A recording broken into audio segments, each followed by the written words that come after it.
ene yakotena adom TV o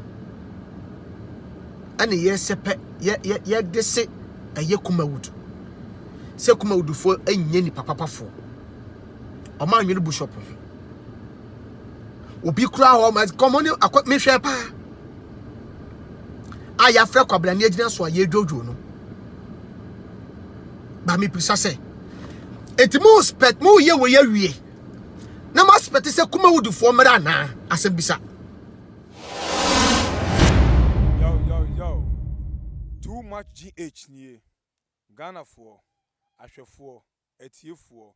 onipa bi a won subscribe e too much GH no subscribe wo na ehintasem esema ebuafa on my Ghana so ena ye de bremu one god nie the only one god in GH eho ana de bia mehwe abrotefo ene Ghana for mo wi asafa na ina me recommend emamo too much GH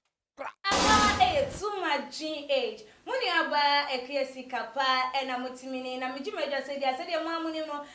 Ghana wahala jumedi ena yede ebesum sedi mo amuni too much de we are your number one loyal and credible channel ye wo ho de mamo abreni abrebia wo pe ensem no ni dosopua ya me nko babia je adwatena se na tie ensem a ekoso de na yede nyina ebeba begu apno so wo pono ano na won susu wa hunu ni a ekoso wo man Ghana mu ani wiase afanan enyina enkrofo bi eni abrem ni nyina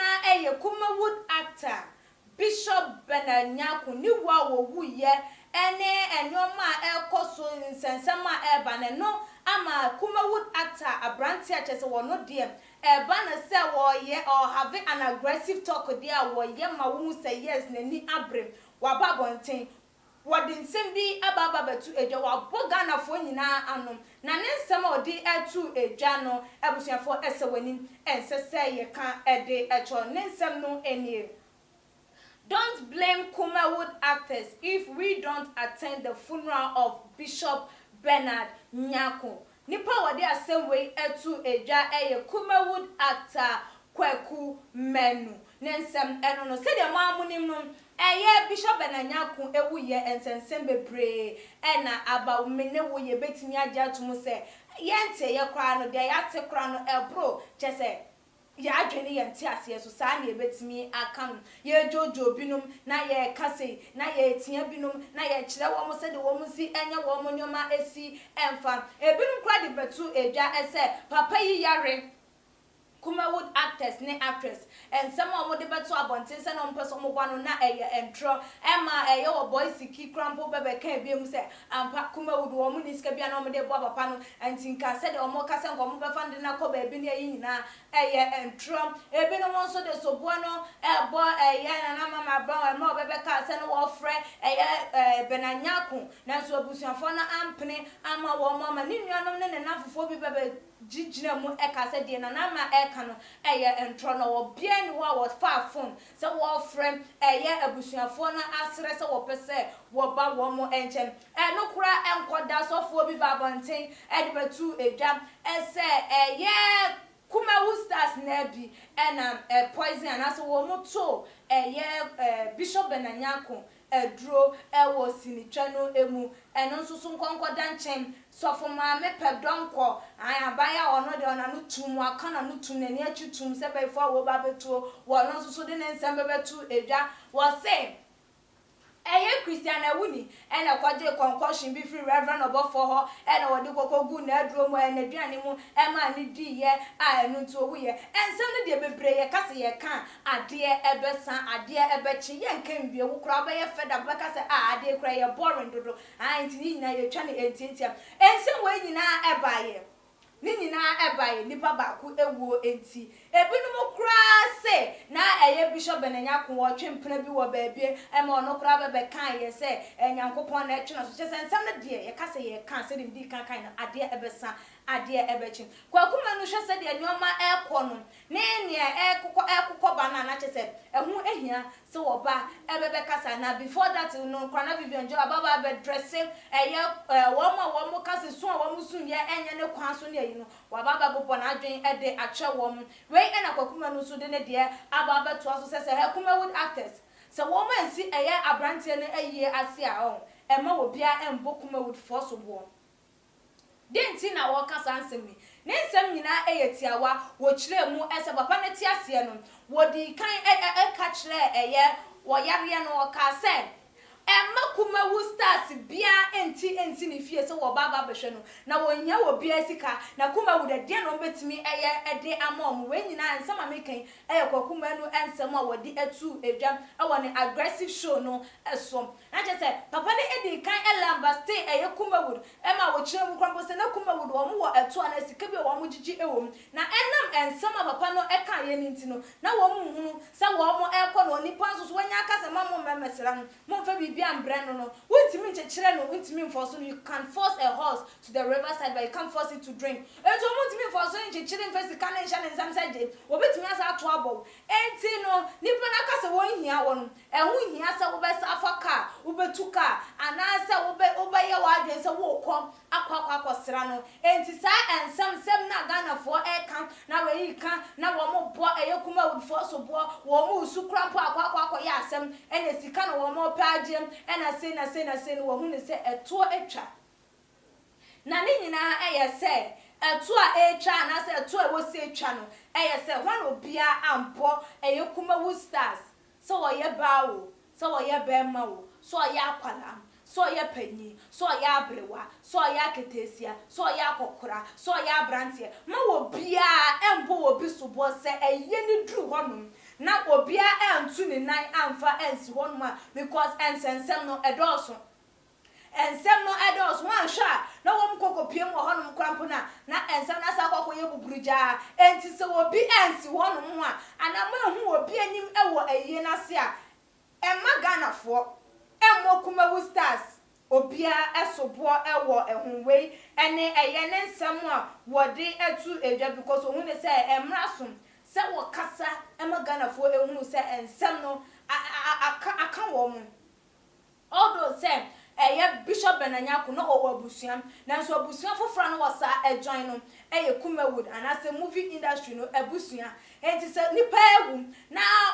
kirasem mo bo eye wo mo asobo ekeka wo mo nsansa wo mo nekun no na ho nkra ne bada ene na ho hia se nipa no wo be de wo betu ne nan ede so because nipa no tia se krampo no wo also won pa wani mu ahwe na wawie no abusuam fo ba be pa mani mu ahwe we ene eye ensam eye Kwaku Manu ede etu edwa na chese wo say if Kumawood actors fail to attend the funeral of the fallen actor, Ghanaians must not blame us. We ene ninsama wodi etu edwa because they say no entokwana ekono abro wo so enti se wa mama mekase bia enye na abusuan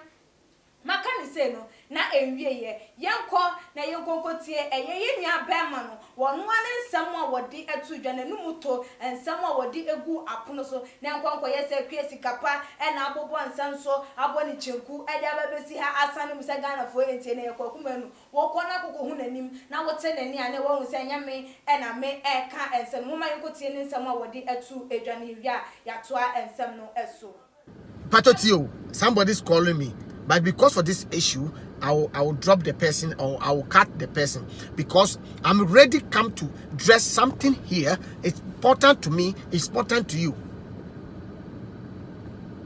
Adentina Bishop Wuachi Kasa Bebre. Where's it say that? Where's it what? What's it say? And the Bishop Mami on the air Bishop. On the kum Bishop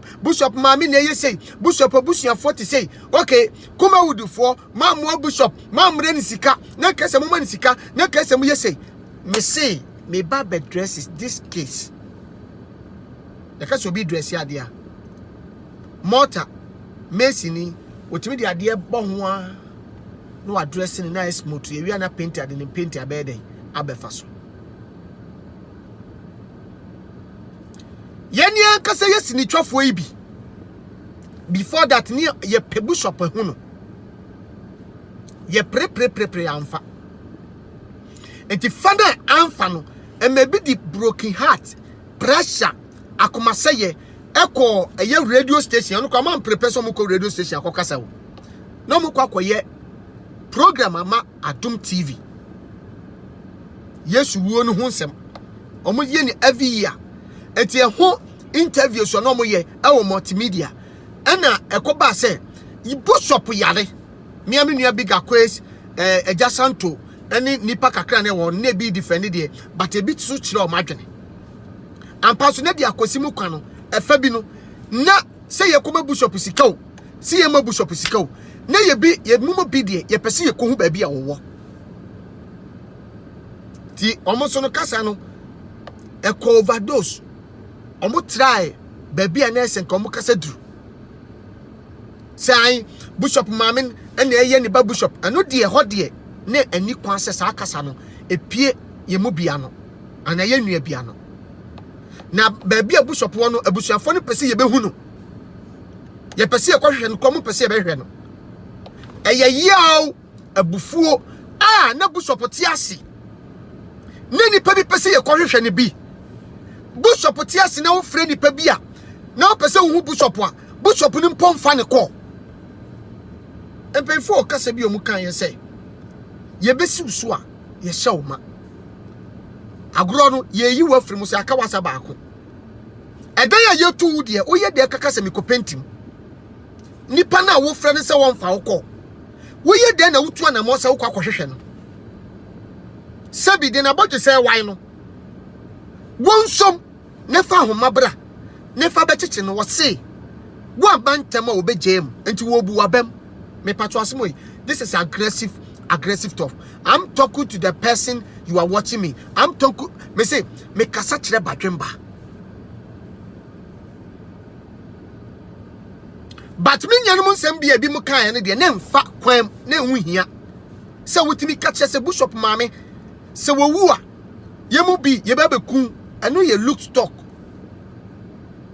Eno ye look stock. Ultimin kan chame Kwaku Manu maame se sebi se me da ho a sebi onyame pengu mpo na me se me mpese obi abehu mi a ultimin tese me maame message en send ma busuani message in kan chame busuafo se Kwaku Manu se bibi betu na me ba beku na me bisa wo mabusuan woni mu asem ebia sa yi an ye hia funu a wo be de hu se me maame na pa me nkosuo so mbe me nkosuo me acting career wonim kwa me fa so me be wuram some ne sponsor me ma me du pempenso maduri wonim ye fi asem nye sini asem ye busuam asem no enye sini asem ebi kura mra bi wo ye fi ho se obi yade a obi hwe no wonim but de onim ase me ye sini twani eno ase wonim Kwaku Manu ye nim ase ye nim bishop obi nim kwa obi fra so fra every baby obi wura industry no mo obi nim obi enim ye nyina efifiri baby ne ebewuram ye fra busua bi ne ebewuram enti me se ye nuanom se kasa bi wo mo a ehonte honte sa asem wo ye twam ekọ etwam kọ kasa wo ye chi na bishop ti ase ana bishop na kasa be ye interview our Zion Felix platform so say I don't need any person to my home. Or you should blow for Kasawi. I don't need any person in my home. I need my peace. Na mo kikasa na bishop kano. Mo sinifuo no kura na mo ba me ho ade na mo be ya me. Mo sinifuo no mpo. Mo ba me fi ade. I don't need anything about you both. Or any person. Ye here will be me here will be a me fie me here will be a sika na mo posika be na mo se na mo beje de abreme ajekum ti ase ne kasa no ajekum ti ase ne kasa no wo so wo here will be a sika wo here will be a woni fie on po be a woni fie according to nipa na wo mo say mo ti TV so kase mo bremo sinitwafo no mo bi say ana one lewe ye free ana fine free ni de omo ye ba ma ye mbremu obi mat enche na Ghana ye wura fi asem enche na ye wura fi asem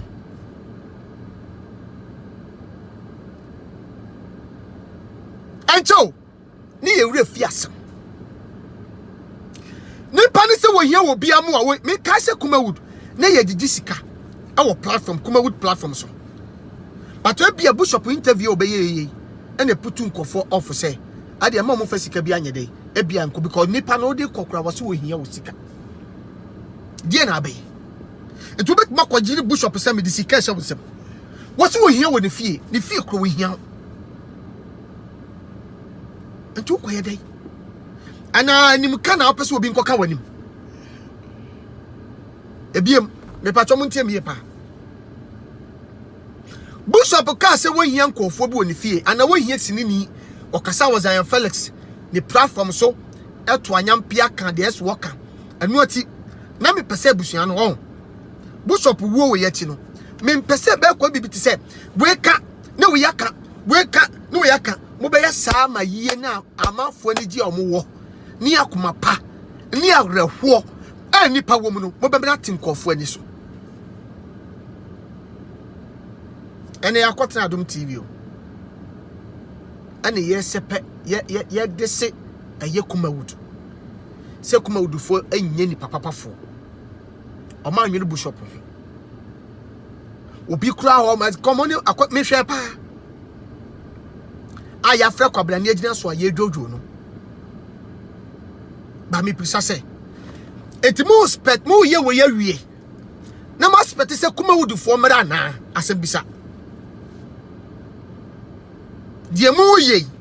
abusua etimu pese mu ye we nyina wie etimu spete se actors and actresses emfaka ana yentuka emra mu fi o se ye be yi